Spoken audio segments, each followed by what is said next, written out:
Should you learn website design? That's one of the questions we're going to be asking today in the 90-day Website Mastery podcast, episode 52, Pascal. I know, that's rather exciting. Thank you, everyone, for joining us either live or on replay. But yeah, today's about looking to the future, looking after yourselves, looking after your audience, and finding ways for your website to work harder for you. And of course, for you to feel proud of your website again. Yeah, for sure. This is the 90-day Website Mastery podcast, part of the 90-day Website Mastery program and our recently published book, Web Proud. We're delighted to have you join us, whether you're joining us live or whether you're on the replay or listening on the podcast. However you're here, we are delighted, and we're going to have our 4 segments as always. Our first one will be You Ask, We Answer, where we're going to take something that's been submitted by one of our community and have asked a question. Of course, we're going to give you some actionable tools that you could be using as a website manager and a call to action. We always finish content with a call to action, do we not? So should we get started with our first segment? The You Ask, We Answer.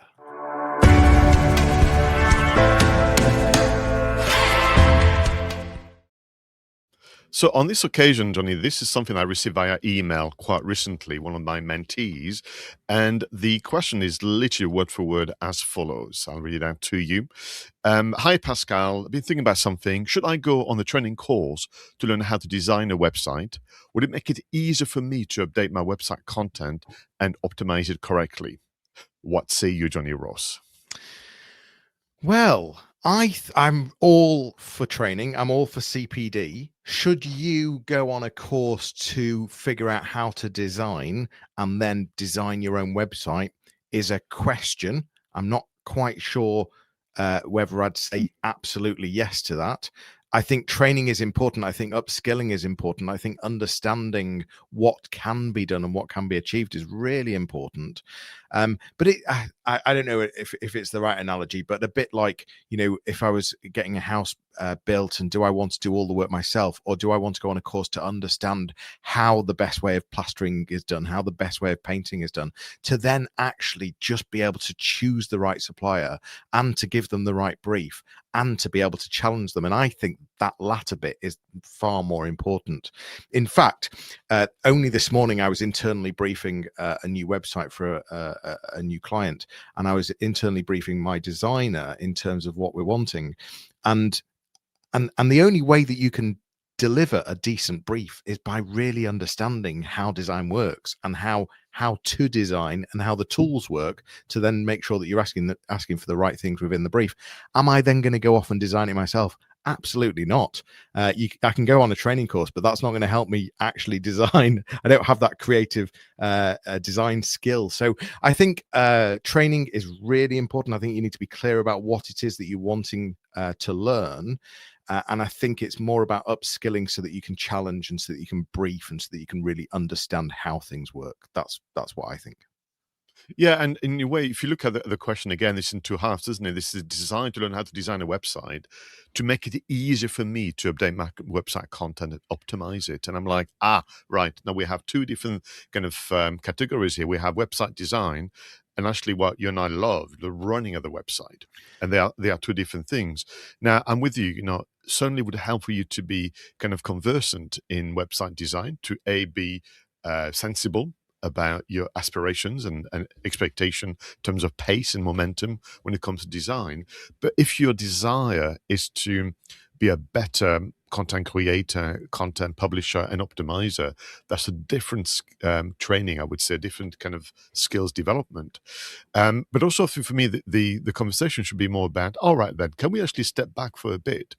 And can we be more strategic and think about maybe a learning plan over the next 3, 6, 9, 12 months? So as opposed to kind of maybe reacting to a challenge. So this was, I would imagine, inspired by my client going on the WordPress CMS and then struggling a bit, because actually I think it's become a bit clunky. And when they introduce things like Elementor and a few other things, it doesn't make it any easier, I don't think. But that's Pascal's position.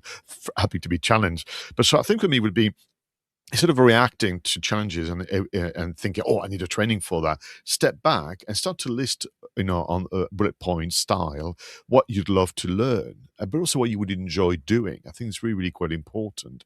And then maybe kind of spread this over a number of months, and then look around what's available through your own kind of business support network, growth hubs. Julie and I are very involved in the north of England in that kind of things. But I'd love it to be more part of a learning and development plan than just reacting for sure. Yeah, I think, and I think some of the training is too focused on the tool itself as well, and less about the strategy. And I think that's more important, which I think is what you're tapping into. So, things around messaging and the structure of it, and even considering accessibility and considering user intent and customer journey across a website. Those are far more important than how to use a specific design tool, for example. So I think I like the idea of having sort of a bigger plan on training, but I, I think we're both agreeing that upskilling is so important to be able to understand what's achievable, what's not achievable, and as a website manager, sort of being able to be clear on what the strategy is, what's important, what do we need to focus on, and what do I need to make sure I deliver or work on over the next quarter or and the next year. Yeah, and to your point though, this should be informed by the business strategy, so you can cascade down. So you've got the vision for 2026, you've got your sales goals, you've got a number of kind of key performance indicators, as a result of which you believe that you have to upskill yourself and your colleagues, and you're going to do this over a number of months, not just a one-off like you and I did in our younger days, where we were, sent to a Microsoft Office course just as a like kind of one-off, and then nothing else was done or said about it. So now, I mean, you and I obviously are part of the digital skills agenda. Of course, we would, say to people, you need to upskill yourself. But I like the idea of someone to be able to articulate the reason why and when they're going to do it. Yeah. And the other thing that we always talk about is that, is your time best spent designing the website?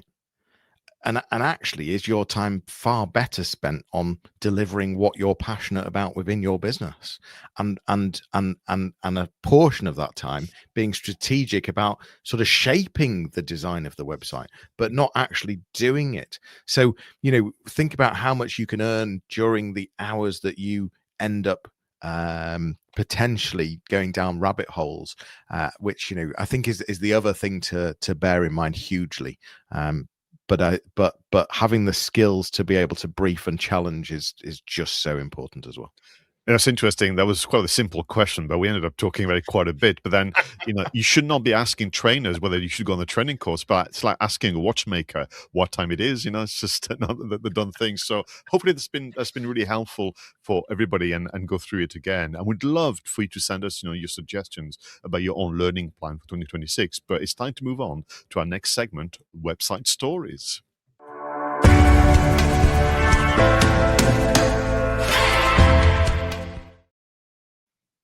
Now, can I just say that I'm really excited about this one, Johnny, because every year, well, there's two reports that I look forward to. This is how sad I am. There's the Ofcom report on what they call online nations, and there's the Hootsuite report on social media trends. But this one really is looking at 2025 and the behavior of our customers when it comes to internet usage. So this report is 114 pages, 114 pages. So I recommend, of course, you're using the AI summarizer to pick out the best bits. But I wanted to focus specifically on what would relate to website and behavior that we would do. So I'm going to go through some of the headlines. It's not going to cover everything in this report, as you can imagine. And the link is in the show notes for everyone who wants to download it and look at it. But for me, what has been interesting is that adults in the UK, on average, now have spent 4.5 hours a day, which is up from last year. Now, the reason why this is important is because for the last 2-3 years, the time spent online has plateaued and was the same. And you and I kind of said, ooh, are we kind of getting to the beginning of a decline of time spent online? But we've been up now by 10 minutes a day, which is not negligible. 4.5. The vast majority, of course, has been using smartphones as a gateway to the internet.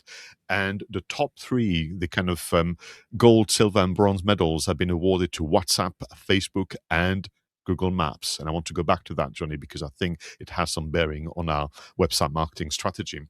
In terms of platform on the up this year, Reddit as is on the up, influenced by YouTube. On the down, quite a bit is Twitter. And I think Twitter is going to become essentially now completely irrelevant in some sectors, but still relevant in others. And surprisingly, but then again, we need to remember that this is a UK report, Quora has been down quite a bit. On the up, so it's a marginally down. So I don't think it's something to be worried about. Pinterest, Messenger, and eBay. The one major kind of 2025 trend that has been reported by Ofcom is the AI overviews and summaries, and saying that UK adult internet users in particular are almost half as likely to click on the links from the AI summaries. We're seeing a massive shift, which you and I have discussed many a time on this podcast, between people being satisfied to just read the information presented by the AI summaries and not clicking on the links. So that's quite an important one. Trust is an issue on the internet, and literally only a third of the adults being surveyed actually believe that the internet is good for society. So, need to bear this in mind. How do we operate as digital marketers in an environment where trust is down? Excuse me. The one thing to also bear in mind is obviously this idea of the agentic AI. You know, I've discussed this. We think the term is awful, but this idea where AI will start to be able to work autonomously. And the number two use cases would be to compare products and services or to plan holidays. And the majority of the comparison will come from your presence on Google Maps and your presence on Google overviews. So Google Maps is a massive part of the report. It's been actually interestingly called or kind of labeled the high street of the digital world. And whilst there are other apps like Waze and Apple Maps in the marketplace, frankly, Google Maps is by far dominates literally 80% of all ages uses Google Maps. So reflecting on this kind of top level summary of the insight, there's a lot more in this report. From a marketing and website experience point of view, there are three core pillars that people should focus on. Become the answer, and therefore publish, content well. Go deep, but don't go wide. So you have to give people a reason to go on your website and become your sector's trusted voice. In a way, that's quite reassuring because that's not new, but it's even more, I would say, urgent that people do so. And I'm going to leave you with the statement that I thought was really quite interesting for all it's about social media. It goes, your customer is not on social media. They are on a specific platform for a specific reason. So if we were to change the term slightly, Johnny, your customer is not on a website. They are on a specific website for a specific reason. And I think for me, that's kind of the idea of, the focus and making sure that we use those insights to inform our strategy for 2026. Yeah, I mean, it's quite a report. When I saw it on the show notes, I thought I better have a quick look at this report. And I like your idea of running reports through AI to give you sort of the highlights as well. Nothing wrong with using a digital assistant. And the sort of what I took from it was this isn't saying do more marketing. It's saying be present where the attention is all where people already are, and they already have their attention. So, for example, websites are no longer brochures; they are feeding the machines. And if you want to be visible and seen and mentioned, you've got to have good enough content to be able to feed those machines and not just have some kind of brochure website. So it's quite fascinating, some of the read. I love the focus on Google Maps. I've always thought about websites as shops on the high street. That's the not terminology, what's the word? It's the way I've always thought about websites. How do you, using SEO to get on a busier high street, basically, and Google Maps is sort of the signpost to all of this. So yeah, I love how this is being highlighted, and it's, I think what the report suggests is that the attention actually is more concentrated than fragmented. So actually people are spending time specifically on certain things, like you were just saying earlier, Pascal. And and I think that that means that we just need to make sure that our websites are really helpful, really engaging, that we've got really good strong visibility on the likes of Google Maps, and that we're making sure that we're using content that really works on, for example, things like YouTube, which is making a big difference. I know that you mentioned one of the things that it highlights, which is fewer feel the internet is good for society. I think I'm hearing more of that as well. In fact, even on the radio, they were talking about it this morning on the Today program. And then there's a growing awareness in terms of doom scrolling and brain rot as well. My kids are always using that phrase, brain rot. So there definitely is this growing awareness. So it's for SMEs and for website managers. It's about bearing in mind that hard sells are not going to work well. That type of content will struggle. Generic AI content is also not going to cut through. It needs that real authenticity, that real story, that real human aspect, and real expertise is ultimately going to win. Which, like you said, Pascal, is nothing new. It's great to hear that. It's just more focusing on what matters and what delivers. So, yeah, fascinating report. Thanks for bringing this one, Pascal. Not at all. Well, I thought I should share it because every year I look forward to it. It used to be published in the summer in the previous years, and now kind of end of years, which is nice because it gives you. And for me, I'm guessing, our viewers and listeners have been nodding, thinking, yeah, that's kind of pretty much what I gathered intuitively. And I've got the stats and the data to back it up, because we're very good to pick up human behavior and what's happening out there. And what is very interesting to observe, about the lack of trust or the decline in trusting that what's happening on the internet is always for good. It's across all generations, because there was a time where, do you remember when digital was deemed to be a young person's game, and now we're seeing actually the young generation will be the first one to walk away. Gary Vaynerchuk has been, recorded to say that there's going to be a massive unplugging away from social media and more towards communities. That makes sense to me. So I think Reddit is a very good example why, this is happening, because people want to join a forum with a like-minded individual where actually kindness and openness is actually at the heart of it. And you can express different views on life and work in general. But for me, there's a sense of urgency, and we keep saying this every year, but I reckon now, particularly the AI overviews, if you're not paying attention and you're not engaging your kind of creative flair and self-expression when it comes to blogging, which I know is a very ancient term. It feels like, they shouldn't be doing it. But Johnny and I have been telling you for decades now, get started, because this will pay dividends. And when we move on to the next sections, you'll see why. So for me, there's a sense of urgency to get focused, to really reconnect with what makes you, different in the marketplace. And you've got to start telling those stories. For me, digital marketing and website management in 2026 is about the art of being explicit. Nice sum up. I like that. Be explicit.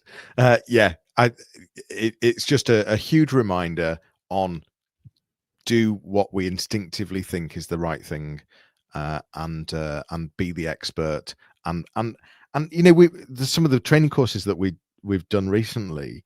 There's so much up inside a business owner's, a founder's head that actually they just haven't shared or haven't told, and all that sort of magic that happens behind the scenes, that happens prior to a service delivery or during a service or after, that they just haven't shared, and it's that sort of stuff that is real gold dust, that is even more and more important to actually bring out and say, oh, by the way, do you know that this is how we have come up with this, or this is why we do it, or this is the passion behind it, or this is the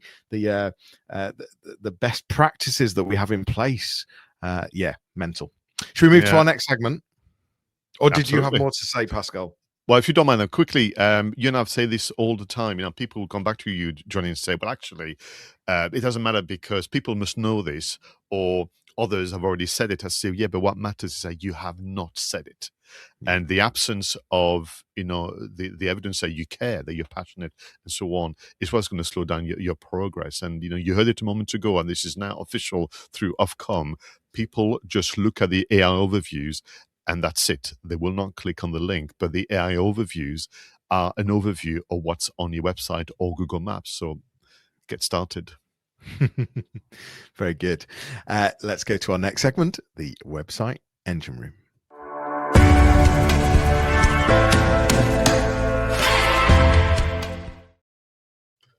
Now, in this part of the show, Johnny and I like to be able to test and report back to you an app or a software solution that can make life easier as a website manager or content creator. So, Johnny, what is your discovery for today? This is clay.com. Links will always be in the show notes, as always.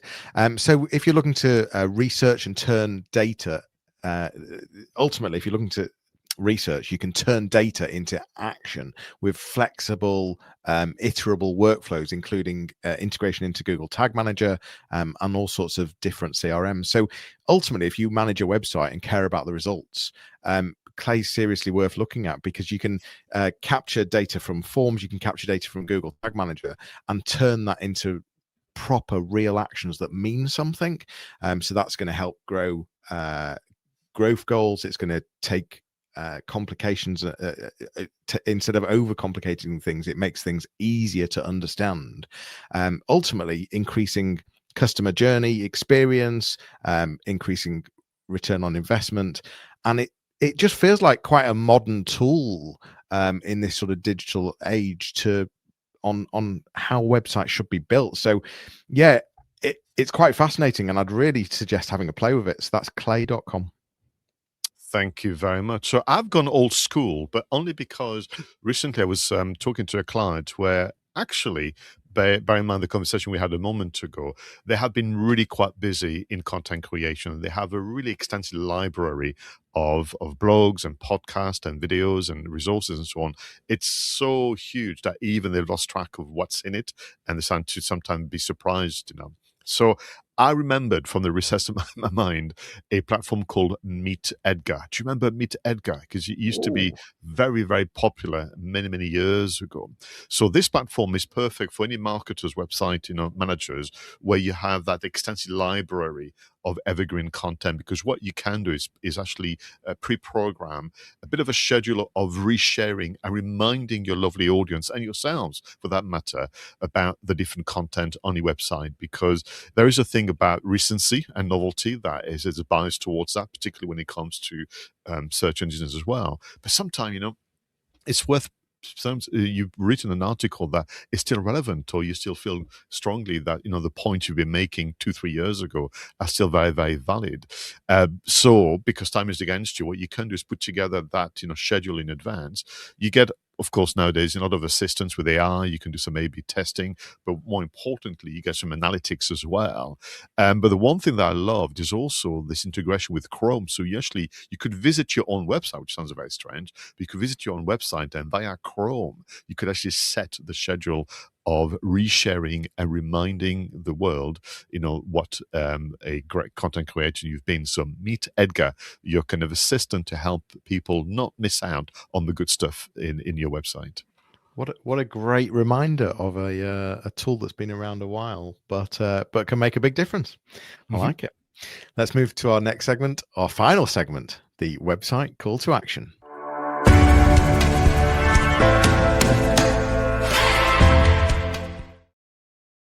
So this is about the one change, the one adjustment you should be making right now to feel proud of your website. Johnny, what is your call to action?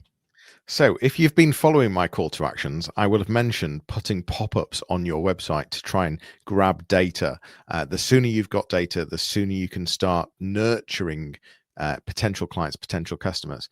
This call to action is sort of, in a way, slightly against it, in terms of making sure that you haven't just sort of put loads of pop-ups up and not made it easy for the user to just close them easily. So the important thing here is, don't just plaster your website full of pop-ups that are just constantly coming up and are really difficult. I think they're really important to have as part of the strategy, but also as part of the strategy, make sure they're mobile friendly, make sure they're timed well, make sure they're easy to close. What you don't want to do is frustrate visitors either.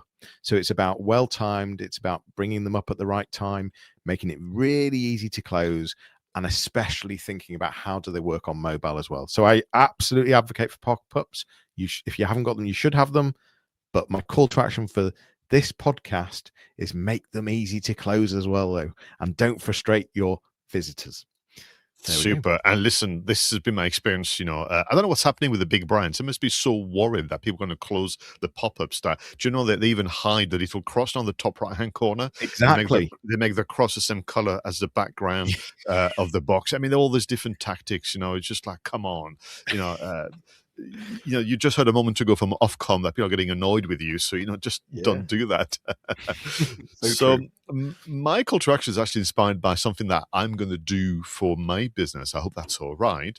But because of, looking at ahead of 2026, I'm getting all the renewals, memberships and that kind of thing. So my call to action is for everybody to kind of review all the memberships and all the different kind of professional bodies you've joined or that you're a member of for 2026. Make a list and make sure that against that list you have some key contacts in those organizations, because I think what you should do is, particularly of course if you are renewing a membership, that would make sense. Actually, I would invite them to join you for a Q&A session where they can actually tell you and therefore your audience a bit more about their organization, but then you can have a conversation about the future of your industry, or have a conversation about the impact of AI. You can have just a meaningful conversation that can then be used for content for your blog. And of course, because you've had a guest, they will share this with their network. And it's an extensive network because they are part of a membership organization, which will add traffic to your website. So review the membership, invite guests on your blog, podcast, and video series, and enjoy the rewards. And I'm hearing that you're going to be doing this yourself, which is great. I am. I like it. Brilliant call to action. Thanks, Pascal. So we've thought about training. Should you be having training to learn web design? We've made you think about that. We've made you think about it in a bigger picture. What should your training plan be actually for the next 12 months? And what are the right things to be trained on? We've highlighted the Ofcom report and where to spend time focusing on your content. Websites are no longer just brochures. Well, in fact, we've never advocated them as just brochures anyway. But just to distill that myth, they are really not. And what's on your brochure is appearing in AI overviews. Sorry, what's on your website, not on your brochure. What's on your website is appearing in AI overviews, and only if AI likes it. So you need to really be the expert and focus hard on your content. Like we've always said, we've shared some great apps and some call to actions as well. It's the wrap for episode 52, Pascal. Thank you very much. And yes, I think for me, what's been interesting, this one is looking slightly ahead by your own personal professional development, but also looking ahead at, informing our tactics based on data, as well as, good observation and intuition. And, when time is against you, make sure that you've got the right toolkit to kind of, support you in undertaking those. But for me, I've realized now that we've passed way, we're on to episode 52. So that means that we've shared, today, let's be very, very clear, over 100 calls to action. So I'm plotting behind the scenes about how we're going to convert all this for you. We've shared also over 100 apps and software solutions that can make life easier. We have reacted to over 50 articles, podcasts, infographics, and more. And we have replied to over 50 questions from the community. So, yeah, feels very special. And thank you for allowing us to continue, because we didn't have, I would say, a plan as such. We wanted to continue the webinar series. We wanted to build on the program. We wanted to kind of, have a kind of a companion to the book, and you've allowed us to do so. So thank you very much, everyone. And what would be amazing is if you could let us know what you think. So please do come and reach us on social. Tell us what you think of the podcast. And if you'd like it, tell Apple, get on there and leave a review, because that will help others as well. And it'll be a lovely touch point for us. That was the podcast episode 52 of the 90-Day Website Mastery Podcast, your audio companion to the 90-Day Website Mastery Program. For more information, visit 90daymarketingmastery.com, where you can book a discovery call with either myself or Pascal. It's a wrap for yet another episode